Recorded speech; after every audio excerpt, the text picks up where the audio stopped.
What I'm going to be doing today is breaking down this punch press and setting this die up, this punch and die set.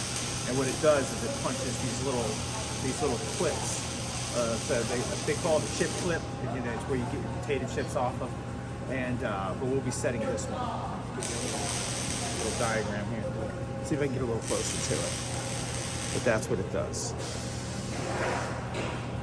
But that's what we'll be punching out. And it punches out 1, 2, 3, 4, 5, 6 tabs. So, but I'm gonna show you how I set this particular punch up so these guys can do it in the future with no problems. All right. Sorry, but you might hear some hammering going on in the background. So what we're gonna do is I got it in jog mode right now. We're gonna go ahead and remove this bottom portion of the die. And how I'm gonna do that, I'm gonna bring the ram down.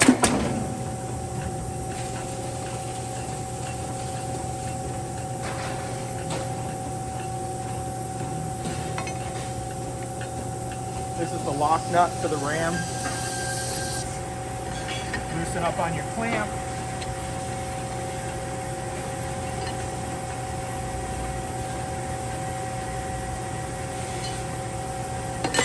I like to take these off. That's how you get the bottom die out.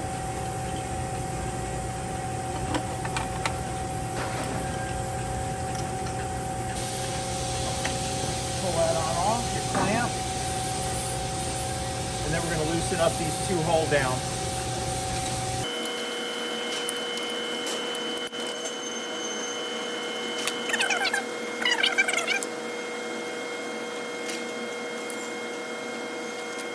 Take my hold downs off.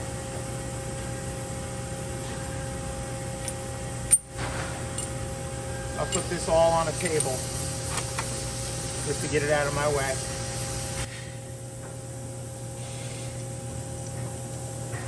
Come right out. Yep. Like I said, I can manage this one by hand. I'm going to put it on the rack and I'm going to bring the next one over with a forklift.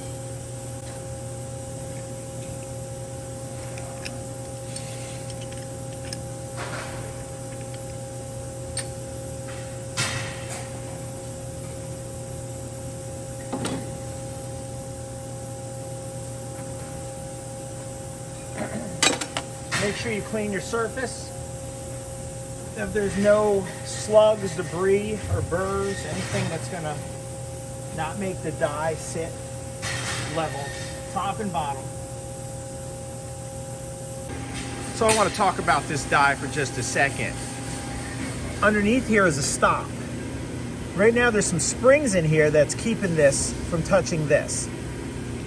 This is the spacer that basically says this die will be set at the right height. But you don't want to be smashing this part. What I'll do is I'll put a piece of paper, I'll stick a piece of paper in there when I set the height. The reason I'm talking about it now is you're not going to be able to see this from the back of the machine all that well. But when this comes down and touches, that's the right height for the punch and die.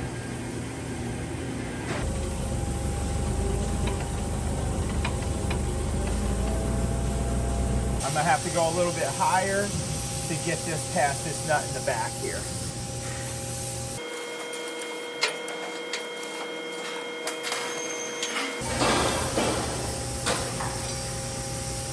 All right, that looks good.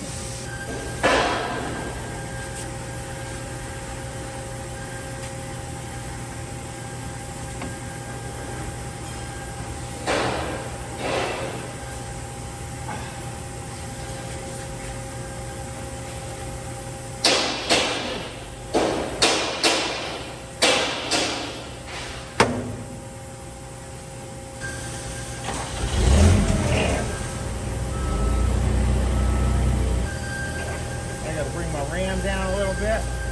One of the things I see is there's a space, there's no space here and a space here, so I'm going to shim that up. What I'm going to use to shim that die up with is banding material.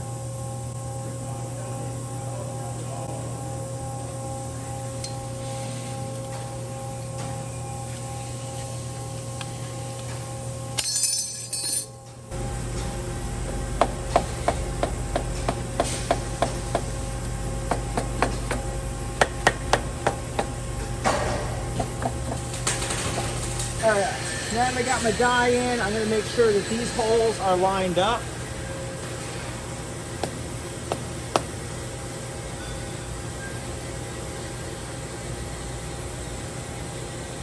And I'm not going to grab these hard, but enough to crank down on them from up top of the thread.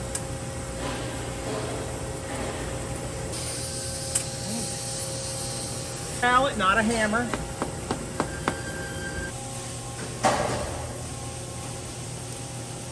And I'm leaving these loose. I'm gonna leave a little gap between them so that when I go to snug these up,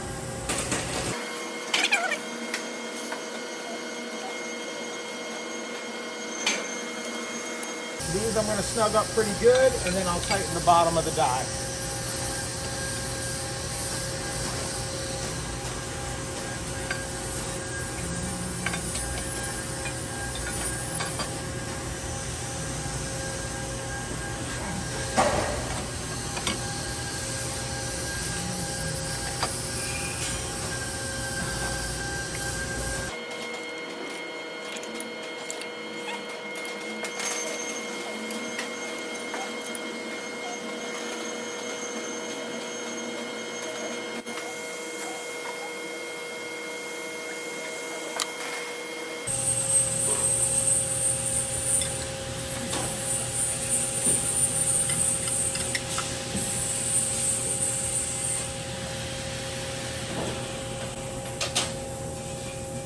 Do the same on the back.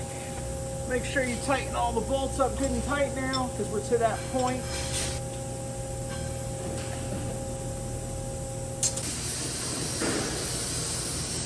All right, so I got everything tightened down now, and these are the orders I do this in. I get everything loose, I put the bottom bolts in, then I put my top bolts in, line everything up, I tighten my top bolts, and then I secure my bottom down.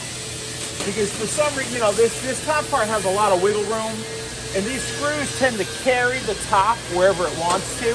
So, and then after I get all the bolts in, then I crank down on the top, and then I crank down on the bottom, at the bottom of the stroke. All right. This spot, this little gap right here is what I was talking about. You can see a little daylight through it. And what I'm going to do is I'm going to close it up till paper just barely slips through.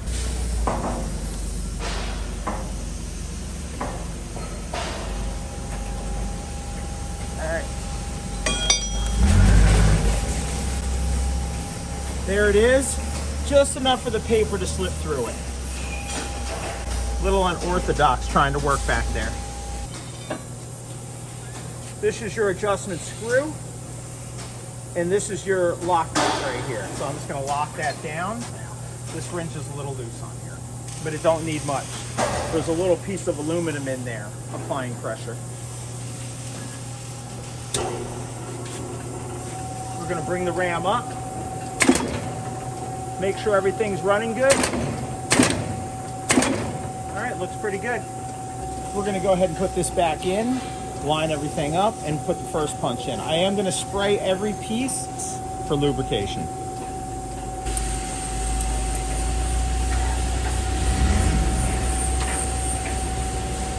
A spray bottle would be ideal.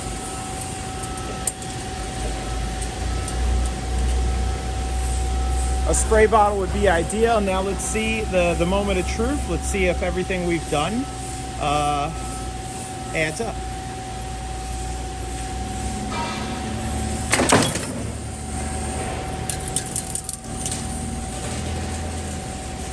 So this is from Precision Tool, who made the dies, and you can see there's about 1/8 of an inch gap there.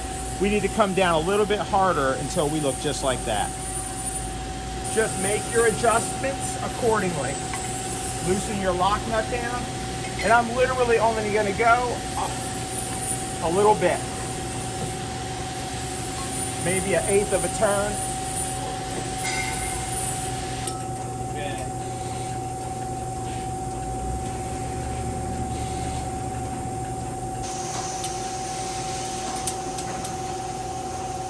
First part gets flushed up right here.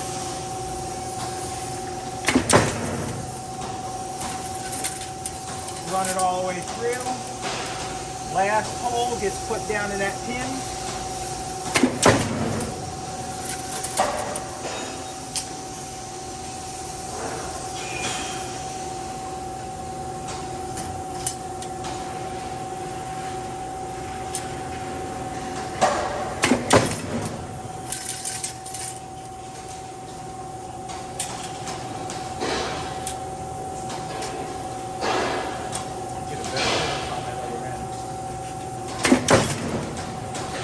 That's it.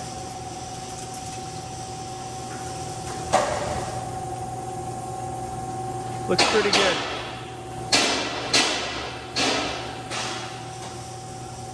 All right, we're just going to do some recapping real quick. Take your old punch and die set out. Put your new one in. I put all the bolts in hand tight only, so they're kind of wobbling around a little bit.